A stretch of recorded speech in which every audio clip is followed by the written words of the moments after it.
नमस्कार मित्रमैत्रिणींनो. भल्या भल्यांना असं वाटतं की मी रिटायर झाल्याच्या नंतर लोक माझी कशी आठवण करतील, मी जे काही काम केलेलं आहे ते लोकांच्या लक्षात येईल का, लोक मला चांगलं बोलतील का की मला वाईट बोलतील. अशा प्रकारचे प्रश्न रिटायर व्हायला लागल्याच्या नंतर मला असं वाटतं की लोकांना पडत असेल. म्हणजे माझं अजून तेवढं एज झालेलं नाही आहे म्हणून मला तसे प्रश्न पडत नाही. मात्र आपल्या सर्वोच्च न्यायालयाचे सरन्यायाधीश DY चंद्रचूड यांना असा प्रश्न पडलेला आहे. त्यांना हा प्रश्न पडला की लोक मला कसं आठवतील, माझी आठवण काय म्हणून काढतील. अशा प्रकारची सोशल मीडियावर एक त्यांनी पोस्ट केलेली होती. कारण की मला वाटतं येत्या 7-8 दिवसामध्ये ते रिटायर होणार आहे. म्हणजे त्यांची पद जे आहे ते संपलेलं आहे, त्यांचा कार्यकाळ संपलेला आहे आणि त्यामुळे आता ते सर्वोच्च न्यायालयाचे सरन्यायाधीश नाही राहणार. अर्थात काही लोक असं म्हणायला लागले की भाजपमध्ये त्यांना राज्यसभेमध्ये तिकीट मिळेल किंवा अजून फॉरेनचे काही पदं असतील तर ती मिळतील. मात्र सध्या तरी त्यांना काय मिळत आहे का असं काही दिसत नाही आणि त्यांना असं वाटलं की माझं नेमकं काय होणार, पुढे मी काय करणार आणि लोक माझी कशी आठवण काढतील. अशा प्रकारचे त्यांना प्रश्न पडले. तर मला असं वाटतं काही लोकांनी त्यांना उत्तरं दिलेली आहे की तुमची आठवण लोक कसे काढतील. काय उत्तरं दिलेले आहेत तेही पाहूया. तर एक कमेंट आहे, रवीश कुमार पॅरोडी म्हणून ट्विटरवर अकाउंट आहे. या अकाउंटवरून जे काही पोस्ट केलेलं होतं ते मला आवडलं. यांनी असं लिहिलं आहे की सुप्रीम कोर्ट के मुख्य न्यायाधीश DY चंद्रचूड को याद किया जाएगा. पहिलं, राम मंदिर के फैसले का सहलेखन, सहलेखक और फिर उस पर हस्ताक्षर करने का साहस नहीं दिखाने के लिए. राम मंदिरवर जो काही फैसला दिलेला आहे, निर्णय दिलेला आहे, तो निर्णयाचे खूप मोठं जे आहे ते कोर्टाचं डॉक्युमेंट असतं. हा निर्णय आहे म्हणून त्याचं सहलेखन DY चंद्रचूड सरांनी केलेलं आहे. मात्र फायनल त्यांनी सही केली का की मी याच्यामध्ये होतो, नाही केली. म्हणजे साहस नाही दाखवलं, म्हणजे डेअरिंग नाही दाखवली, म्हणजे भीती वाटली. मग भीती कोणाची वाटली? मग दोन्ही बाजूची असू शकते. काय म्हणूया, राम मंदिराच्या बाजूच्या लोकांचीही असू शकते किंवा राम मंदिराच्या मला असं वाटतं की विरोधात असणाऱ्या लोकांची जास्त असू शकते की याच्या विरोधामध्ये फॉर एक्झाम्पल मुस्लिम कम्युनिटी असेल तर त्यांची भीती वाटली असेल DY चंद्रचूड यांना. बरं, पुढे, चुनावी बॉन्ड को अवैध घोषित करने और फिर यह सुनिश्चित करने के लिए कि न तो पैसा वापस लिया गया और न ही किसी को दंडित किया गया. Electoral bond scheme, electoral bond संबंधी त्यांनी जेव्हा निर्णय दिला होता तेव्हा मला इतकं भारी वाटलं होतं त्यांच्याबद्दल की अरे बापरे, काय माणूस आहे, यांनी लावून धरलं. त्याच्यामुळे कसं झालं की इलेक्ट्रल बॉन्डची माहिती आपल्यापर्यंत आली. आपल्याला माहिती आहे की त्यांनी खरोखर लावून धरला होता तो मुद्दा की इलेक्ट्रल बॉन्ड पहिल्यांदा सांगितलं इल्लीगल आहे, नंतर बँकेला सांगितलं की तुम्ही ती माहिती द्या. बँक म्हणे की नाही, आम्ही काही देणं गरजेचं नाही आहे, कायदा नाही आहे तसा, माहिती द्यायला नाही पाहिजे. सुप्रीम कोर्ट म्हणलं की आम्ही म्हणतोय माहिती द्या. बँकेने माहिती दिली. सुरुवातीला म्हणे 1 महिना लागेल, 2 महिने लागेल, काहीतरी खाडाखोड करायची असेल. मात्र खाडाखोड म्हणजे ते सॉफ्टवेअरच्या भाषेत जे काही तुम्हाला म्हणायचं आहे. सुप्रीम कोर्टाने परत त्यांना दंडक दिला. तेव्हा बँकेने 3 दिवसात माहिती दिली, पूर्ण माहिती मिळाली. या माहितीमध्ये आपल्या सगळ्यांना कळलं की सगळ्यात जास्त पैसा भाजपला मिळाला. भाजपला अशा अशा कंपन्यांकडून पैसा मिळालेला आहे, म्हणजे गोमांस विकणाऱ्या कंपन्यांनी पैसा दिलेला आहे. त्यानंतर औषधी कंपन्यांनी इतका पैसा दिलेला आहे, त्यामुळे औषधांच्या किमती वाढल्या असं लोक म्हणतात की औषधी कंपन्यांनी पैसा दिला यांना आणि मग सरकार काय म्हणतं की ठीक आहे, औषधाच्या किमती वाढवा, आम्ही काय कंट्रोल नाही करणार. इनडायरेक्टली जे आहे ते यांचं असं ते होतं, पैसा जो आहे तो इन्कम यांचा होत राहतो. तर अशा प्रकारे इलेक्ट्रल बॉन्ड संबंधी निर्णय तर दिला साहेबांनी, DY चंद्रचूड साहेबांनी. मात्र हा जे काही डेटा दिसतो आहे त्याच्यावरून काही कारवाई, काही ॲक्शन की अरे बा ह्या कंपन्या आहे, मग त्यांचं पुढे काय झालं, तर काही नाही. फक्त लोकांना कळलं असं असं माहिती आहे, दॅट्स इट. तर हे अकाउंट होल्डर जे आहेत ते म्हणतात की तुम्हाला असं आठवलं जाईल की तुम्ही ते सांगितलं अवैध आहे, मात्र तुम्ही कुणालाही दंड होणार नाही हेही पाहिलं. दंड ह्याच्यामध्ये कुणालाही झालेला नाही आहे. परत, चंडीगढ़ चुनाव के निर्वाचन अधिकारी को अपराधी कहने, चंदीगडमध्ये मेयर संबंधीचा एक निवडणूक झाली होती, तुम्हाला माहिती असेल. या निवडणुकीमध्ये भाजप हरलं होतं आणि दुसरा गट आम आदमी पक्ष, काँग्रेस आणि इतर जे होते ते जिंकले होते इन द सेन्स की ते जिंकणार होते, त्यांच्याकडेच मेजॉरिटी होती. मात्र जे मतमोजणी करणारा अधिकारी होता त्या अधिकाऱ्यांनी काय केलं की त्यांच्याकडे जी जास्तीची मतं होती तेवढी मतांवर जे आहे ते खाडाखोड केली.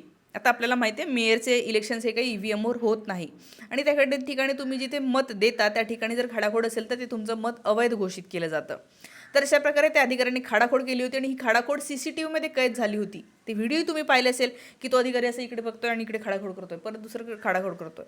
तेव्हा पण सुप्रीम कोर्टाचे आपल्या DY चंद्रचूड साहेबांनी त्यांना समोर घेरलं होतं, त्यांना खडेबोल सुनावले की असं कसं तुम्ही करू शकता, हे मर्डर ऑफ डेमोक्रेसी आहे, तुम्हाला कळतं का, काय केलं आहे तुम्ही. सुरुवातीला तर तो हात हातात केलं आणि नंतर मग त्यांनी मान्य केलं की हो माझ्याकडून असं झालं. हे केल्याच्या नंतर या व्यक्तीला कडक शिक्षा व्हायला पाहिजे होती की नाही?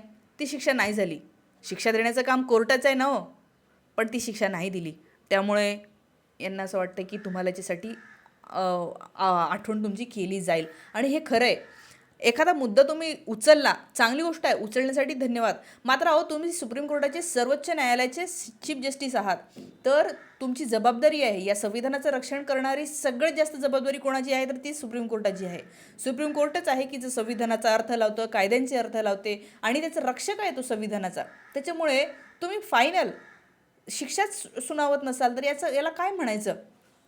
पुढे आपलं महाराष्ट्राचं शिंदे फडणवीस अजित पवार सरकार को अवैध कहने सांगितलं. शिंदे फडणवीस आणि अजित पवार यांनी जे पक्षफोडी केली आणि सरकार बनवलं, सुप्रीम कोर्टाने सांगितलं की हे इल्लीगल आहे. याचं जजमेंट त्यांनी दिलं, हे इल्लीगल आहे.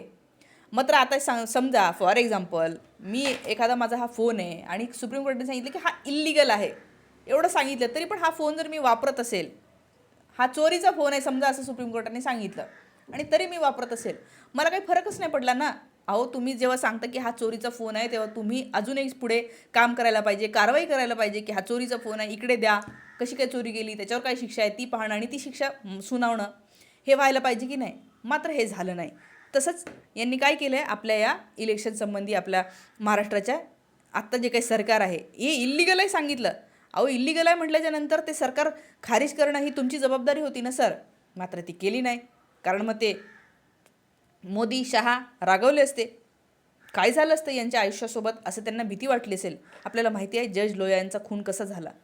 त्यांच्याकडे ती अमित शहा यांची केस आली होती असं म्हणतात आणि त्या दरम्यान म्हणजे आता असं सांगितलं जातं की त्यांना अटॅक आला. मात्र निरंजन टकले यांनी जज लोयांचा खुनी कोण म्हणून पुस्तकसुद्धा लिहिलेलं आहे. तर आपले सर्वोच्च न्यायालयाचे सरन्यायाधीश यांनी काय केलं आहे, इल्लीगल आहे असं सांगितलं पण ते सरकार पाडायला पाहिजे होतं ना. तुम्ही सांगायला पाहिजे होतं की ते बंद करा, परत इलेक्शन घ्या किंवा मग परत एकदा अविश्वास ठराव घ्या. काहीही सांगितलं नाही, याच्यातलं काहीही झालं नाही. किंवा हे फोडू नका, परत त्या पक्षामध्ये जा, असं काहीच सांगितलं नाही यांनी. आणि म्हणून आम्ही तुमची आठवण अशी करणार आहोत सर. तुम्ही महाराष्ट्रातले आहात, परवाच्या दिवशीच पुण्यामध्ये येऊन गेले तुम्ही महाराष्ट्रामध्ये आहात. या महाराष्ट्रामध्ये इल्लीगल सरकार तुम्ही कसं काय खपवून घेऊ शकता? आणि हा महाराष्ट्रातल्या जनतेचाच अपमान आहे खूप मोठा. बरं, पुढे म्हणतात हिंडनबर्ग आरोपी की जांच के लिए विशेषज्ञों की एक टीम बुलाने के लिए बजाय इसके कि अदानी एंटरप्राइजेस से कहा जाए कि वो हिंडनबर्ग को अमेरिकी अदालतों में मुकदमा करे. हिंडनबर्ग रिपोर्ट आला होता, त्याच्यावर त्यांनी थोडीफार सुनवाई केली. मात्र फायनली जे करायला पाहिजे ती ॲक्शन मात्र घेतली गेलेली नाही आहे. अदानी पण आरामात त्यांची कंपनी चालवत आहे. जवळपास प्रत्येक ठिकाणी अदानीची आता मोनोपोली आहे. ज्या ज्या क्षेत्रामध्ये जातात तिथे मोनोपोली आहे. सगळे सिमेंटचे सगळे कंपन्या त्यांनी विकत घेतलेल्या आहे. जिथे जातो अदानी तिथे मोनोपोली, म्हणजे सगळ्या बाकीच्या छोट्या कंपन्या त्या विकत घेतात. म्हणजे जिथे एकीकडे आपण म्हणतो की उद्योगधंदे सुरू केले पाहिजे, मात्र हे उद्योग एकाच माणसाच्या हातात एकवट नाही, खूप जास्त डेंजरस आहे. आणि खरंच आहे ही मोनोपोली जी आहे ती चुकीची आहे. कारण काय होतं मी तुम्हाला सांगते, एकदा जर फॉर एक्झाम्पल सिमेंटचं जसे की यांनी अदानींनी घेतलं, ते ACC पासून सुरू केलं, आता जवळपास सगळ्या कंपन्या ज्या आहेत ते मॅक्सिमम काही 2-3 उरल्या असतील अदानीकडे आहे. एकदा का अदानीकडे सगळ्या आल्या ना तर भाव ठरवणार कोण? अदानी. तुम्हाला घ्यावं लागणार त्यांनी जो भाव ठरवला तोच, कारण तुमच्याकडे दुसरा ऑप्शन नाही आहे. हाच एकमेव विक्रेता आहे सिमेंटचा. असं असल्यामुळे काय होणार, भाव कितीही ते वाढवू शकणार. याला म्हणतात मोनोपोली आणि त्याचे खूप साईड इफेक्ट्स आहेत. असं कुठल्याही क्षेत्रात मोनोपोली होता कामा नये, जे की रिलायन्सनी केलं आणि अदानी करू पाहतोय. आणि म्हणून हे डेंजरस आहे. म्हणून छोटे छोटे उद्योग वाढवले पाहिजे, छोटे छोटे उद्योजकांना जे आहे ते हातभार लावला पाहिजे, असं राहुल गांधी म्हणतो. ते खूप महत्त्वाचं आहे. तर असं हे बोलता बोलता मी खूप काहीतरी बोलायला लागले. तर धनंजय चंद्रचूड़, अनुच्छेद 370 को हटाने की संवैधानिक वैधता पर निर्णय लेने में देरी करने और फिर यह निर्णय लेने के लिए कि यह फैसला उचित था. खूप उशीर लावला. 370 वैध आहे की अवैध, जवळपास 7-8 वर्षानंतर सांगितलं की हे 370 हटवणं ठीक होतं की नाही, आणि नंतर सांगितलं की हा नाही हे ठीक होतं. तर थोडक्यात हे दिसतंय, लोक म्हणायला लागले की यांनी निर्णय असे दिलेले आहेत की जे सत्ताधाऱ्यांच्या बाजूचे असतील किंवा सत्ताधाऱ्यांना फारसा त्रास होणार नाही, अशा प्रकारेच यांनी जे आहे ते सावध पवित्रा घेतला. अनेक लोक म्हणतात हे इतके करिअरिस्ट आहे. म्हणजे करिअरिस्ट लोक असे असतात की माझी जबाबदारी काय आहे याच्यापेक्षा माझं करिअर टिकलं पाहिजे, म्हणजे माझी सीट हलता कामा नये. अहो तुम्हाला तिथे बसवलंय समोरच्याला दंड देण्यासाठी, पण तुम्ही म्हणता नाही मी समोरच्याला दंड दिला तर माझी सीटच हलेल, त्याच्यामुळे तुम्ही देत नसाल तर याचा अर्थ तुम्ही ज्या जागी बसलेला आहे त्याच्यासोबत तुम्ही न्याय कितपत केला हा प्रश्न असतो. आणि मला असं वाटतं की धनंजय चंद्रचूड साहेब देवाची रोज प्रार्थना करतात. त्यांच्या मनामध्ये असणार आहे की आपण किती पर्सेंट याच्यावर निर्णय योग्य दिलेला आहे आणि किती पर्सेंट याच्यावर आपण, मी हे म्हणत नाही अयोग्य निर्णय दिले वगैरे काही, मात्र ते पूर्णत्वास नेले नाही. आणि महाराष्ट्राचा निर्णय तर खूप मोठा आहे. शिवसेना खूप चिडलेली आहे त्यांच्यावर की का नाही, त्यांच्याकडेच आहे ते सगळं निर्णय देणं. तर असं सगळं आहे. हा प्रश्न त्यांना पडला. मला असं वाटतं की अजून कुठल्या कुठल्या गोष्टींसाठी आपण धनंजय चंद्रचूड यांना आठवू. तुम्हाला काय वाटतं कमेंट करून नक्की सांगा. थांबते. Thank you so much.